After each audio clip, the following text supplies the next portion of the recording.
I don't think that you can attribute this all to the Brexit vote, I have to say, much as I would like to submit that to you. But it certainly hasn't damaged our feeling of well-being. And I think that we're constantly told by people who voted Remain or who were leading advocates of the Remain side that people feel worse, people don't feel happy anymore, they're anxious about the future. Well, this survey rather sort of doesn't say that at all. But as I say, it is predominantly in England where the results have gone up rather than Scotland or Wales. So are we happier after the Brexit vote? Is there a link between the Brexit vote and our increased feeling of well-being? 0345 6060 973. Well, let's talk to Jonathan Isaby, editor of BrexitCentral. Jonathan, surprise us. You're going to say it's nothing to do with Brexit. I think it shows that the country is in a very good place, in a very happy place, and that more than anything, all the projections that we had before the referendum from the Treasury, from the Remain campaign, the so-called Project Fear, has been shown to be complete and utter balderdash. You know, we were told there was going to be an immediate recession. We were going to told there ought to be 500,000 jobs being lost. GDP going down, all this kind of stuff. You know, all the economic figures over the last year have been have confounded those predictions, and now we have today's survey. Well, not all of them. Office of National Statistics telling us that real people are telling us for real that they are happier now than they were a year ago. Do you think, though, that most people think about things like Brexit or necessarily the wider economy when they judge how happy they are, how worthwhile they feel, what life satisfaction that they have? Surely it's almost entirely due to personal circumstances.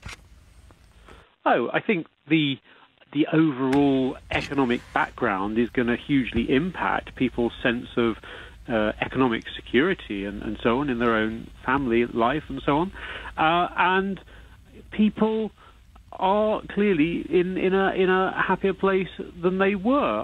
Clearly this is not all down to the Brexit vote, but the Brexit vote was a very important demonstration of self-confidence as a nation, that we were happy and willing and keen to stand on our own 2 feet once again as a nation in the world, retake our seat at the World Trade Organization and be an independent nation once again. That was a show of confidence. And what this just goes to show, I mean, the fact that people are happy and we're in a good place should not come as a surprise to anyone who's been reading BrexitCentral for the last year. But it does go to show that minority of depressing, vocal, anti-Brexit campaigners, the Remoaners, some people call them, are just completely and utterly wrong. They're completely misguided, and indeed, they're actively, that active minority of people are actively trying to talk down our country, talk down our prospects, talk down our economy, and they're patently failing to do so. So that's very good news in itself. You've been listening to too much James O'Brien, I think, Jonathan. I don't think he was covering this subject this morning, because it wouldn't fit into that narrative, would it? That sort of we're still quite a happy nation, even despite the fact that we are split down the middle. That there are still, I don't know what the percentages are, but let's say that another referendum would produce the same result. It's still 48% of people are unhappy with that decision.